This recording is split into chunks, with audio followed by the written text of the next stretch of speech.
Hello, this is Julian with Coffee Reviews, and today we'll be reviewing the Karindudu Wash Process Kenya from Sweet Bloom Coffee Roasters. And there's the bag right there. And Sweet Bloom, based out of Lakewood, Colorado. And they're a coffee roaster I honestly wish I had an opportunity to review a little bit more on this channel, given that I still find them to be one of the very best coffee roasters in the entire world. I've just been doing my best to balance things out between American coffee roasters, European coffee roasters, and stuff you guys suggest. So Sweet Bloom has kind of been the unfortunate bystander of that, as I don't get an opportunity to discuss them as much as I used to, which has its pros and cons, but one of the major pros is that I do have enough coffee shops in the area that serve Sweet Bloom's coffees, so I do get an opportunity to try pretty much everything that they release still, and as a result I still think that they're one of the very best. And that kind of leads into this Kenyan series, as I felt this Kenyan series was going to be a perfect opportunity to maybe kind of discuss what sets Sweet Bloom apart from a lot of the other coffee roasters that I do review on this channel, and both of these Kenyans were actually a great example of that, and I think this Karindudu is actually going to be the best example of that. So I'm looking forward to discussing it, as this right here is day 22 of this coffee. Recipe we went with for this coffee was a 16.67 to 1 water to coffee ratio, brewed at 204 degrees Fahrenheit, and I liked this one better through the Chemex, which indicates a more medium grind. Sweet Bloom is a light medium American for the roast profile. With those things out of the way, let's go ahead and start discussing this coffee. Day 7, first impression, and it was a classic Sweet Bloom first impression in the sense that there wasn't too much to differentiate this coffee, and I noted in the last video that I was drinking this side by side with the other Kenyan, and it was a little savory, a little Kenyan-like, a little bit of some dark sweetness, but for the most part nothing too distinct to take away. And that was the same impression I had from the Handege. So having both of these coffees side by side and experiencing the same thing, I just kind of said, hey, I know Sweet Bloom well enough to know that this is just the first impression and I should be expecting much better results second time around. And that was certainly the case with day 9, as there was a dramatic shift in the coffee as it became quite sweet, and there were plenty of dark sweetness attributes to the cup of coffee, as it had significantly less of the savoriness and was much more of this dark candy sweetness. And I kept thinking this kind of darker hard candy, and it was quite nice. I really like that when it comes in Kenyans. It's probably one of my favorite factors in Kenyans, so nice selling points to me. It was quite reminiscent of dark flavored gummies to me as well. So huge improvements, a lot of really positive things about this coffee. We continue. Day 11, continuing to remain this darker coffee with this more robust purple sweetness. So I'm kind of thinking maybe some blackberry hard candy, as that's probably the best descriptor I have even to this point. They have the honey flavor now listed on here, and that kind of honey sweetness was a very kind of sugary honey. So I could definitely see that in this cup as well. Reminiscent yet again of those darker colored gummies, so I'm probably thinking those Albanese gummy worms, which is a descriptor I had for the Kian Jege last year from Manhattan. We'll probably discuss that coffee a little more in this video. But plenty of the listed honey, slight bit of the Kenyan savoriness, but not too much of it. So to this point, I'm thinking really highly of this coffee. Day 12, another nice day of this cup.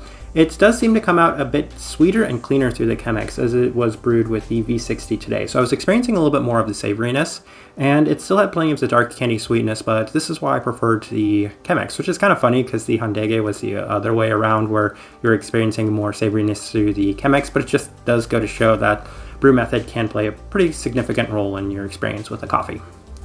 Day 14, feeling a slight bit more of the savoriness through the V60 yet again, so back-to-back V60 days, and there were plenty of dark candy sweetness aspects to this. There's a slight bit of citrus, and they have a pomelo note listed on here, and I could definitely see the citrus, especially as this cup cools. But this cup is very layered and very structured, so a lot of the attributes that they have listed, the flavor notes that they have listed on here, definitely quite pronounced, and that's no exception with the pomelo that they have listed on here. Cup remains pretty solid, still some pretty strong impressions of it. Day 16, seeing overall improvements to the cup, so as opposed to the Handege, which kind of roller coastered, this one was always on an upwards trajectory. This one continued to improve with every cup that I had, as the sugar clarity was a bit accentuated through the Chemex again. Really like this cup of coffee through the Chemex. Savoriness also slightly toned down as the sweetness remains quite high. Positive. Day 18, coffee feels like it might have peaked at this point. It's kind of hard to tell because here on day 22, it's good yet again. So even if it has plateaued, it's plateaued at a really high level, as it does have a slight more savoriness on this day. Again, that's likely attributed to the fact that it was run through the V60. Darker hard candy aspect still seems to dominate this, well, cleaner, sweeter Kenyan cup. A lot of positives about it. All right, let's go ahead and put up the tasting wheel so you can see what we were getting. And this cup of coffee is extremely similar to the Hyundai and a lot of the tasting wheel flavor, a lot of the tasting wheel characteristics. So let's run through those real quick. The sweetness at a level 4. This one was sweeter. So this one's a true level 4. This one's a very sweet cup of coffee, and it's classic Sweet Bloom sweetness at that perfect level 4 mark. I absolutely adore the sweetness in this coffee. Finish, this one actually has a more lasting finish, and it's a better finish because it's a sweeter, cleaner finish. So as a result, I really like the finish in this coffee even more than I liked it in the previous Kenyan. And then the cleanliness, it has reached the infamous level 4 for a Kenyan coffee. That right there is the most impressive attribute of this coffee because, as I mentioned, rarely do I ever chart Kenyans above a level 3 because oftentimes that savoriness, which is all the way down there at level 2, really dominates the cup of coffee, that very strong tomato Kenyan-like attribute. However, that's not overly pronounced in this cup of coffee. It's a lot more subtle, if at times undetectable whatsoever. So having that at a level 2, yes, that's great. The body, level 3, classic Kenyan body. However, it's actually on the lighter side of the level 3, so not quite as quote-unquote juicy as a lot of Kenyan coffees, but I love the way that that side of the tasting wheel looks. Other things worth noting, the berry fruit. So as kind of mentioned, I think they have, what is it, black currant? I think they have black currant listed on here. Oh, it is blackberry. Interesting. I thought it was some sort of currant, but no, it's blackberry. And I kind of alluded to the fact that this reminds me of a blackberry hard candy. And that's why the berry fruit is as high as it is, because it has a very sweet sort of berry flavor to it.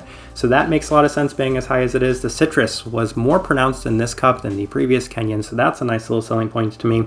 An ever so slight stone fruit, which oftentimes I get from Sweet Bloom's Kenyans, so that's a nice little positive for me. Acidity, even though it's on the level 3, it's on the slightly lower side of that level 3. Florality, not quite as pronounced or prominent in this cup as opposed to the previous Kenyan. But as you can see, these tasting wheels look really similar. This one just has some better attributes, scoring a little higher for me. And as a result, it was the better of the 2 cups of coffee that I had. All right, so my overall thoughts and impressions of this coffee, and that's why I wanted to compare them side by side, was because it was basically like drinking candy all day, since I was drinking these 2 cups of coffee side by side every single day.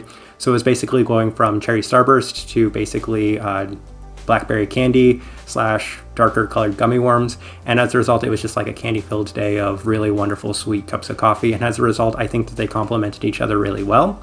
However, I must note that I think that this one was the significantly better of the 2 cups of coffee, and I got some really positive feedback from a lot of people. I gave both of these blind samples to somebody, and he said to me that he was really enjoying this cup of coffee. And I mentioned that Connor gave me some feedback about Sweet Bloom, but he also gave me some feedback about this coffee, and he said that this one was a really nice cup of coffee, that he was quite impressed with this one. So I don't think it's a surprise that the 3 of us all kind of felt the same way about this coffee, given that we drank both of these Kenyans. I think that this one's really nice. It's one of the best Kenyans, and it highlights the attributes that I really love about Kenyans, candy sweetness. And that's why my favorite Kenyan of all time, the Kianjege from Manhattan last year, was such an amazing Kenyan. This one's the best one since I've had that Kianjege. I really adore this coffee. It does go to demonstrate the best of what Sweet Bloom is capable of, especially pertaining to their Kenyans. So as a result, this is likely going to be a top 10 coffee of the year for me. If things were to finish right now, it definitely would be in that list, and at the very least, it's going to earn an honorable mention because I think that this one was just exceptionally well done. Type of person I would suggest this coffee to. This one's giving a little bit away from the traditional Kenyan drinker, as it doesn't have as much of the robust Kenyan savoriness, but in its place it has much more of the sweetness and clarity, which is a huge selling point to me. That's my favorite thing about Kenyans. If you can get me a lot more clean, sweet Kenyans, I'm going to be a much bigger fan of them, as opposed to the very robust savoriness that typically comes from them. So if you skew a little bit more on the sweeter side of the Kenyans, then I think that this is a great fit for you. For the most part though, I think I'll leave this review at that.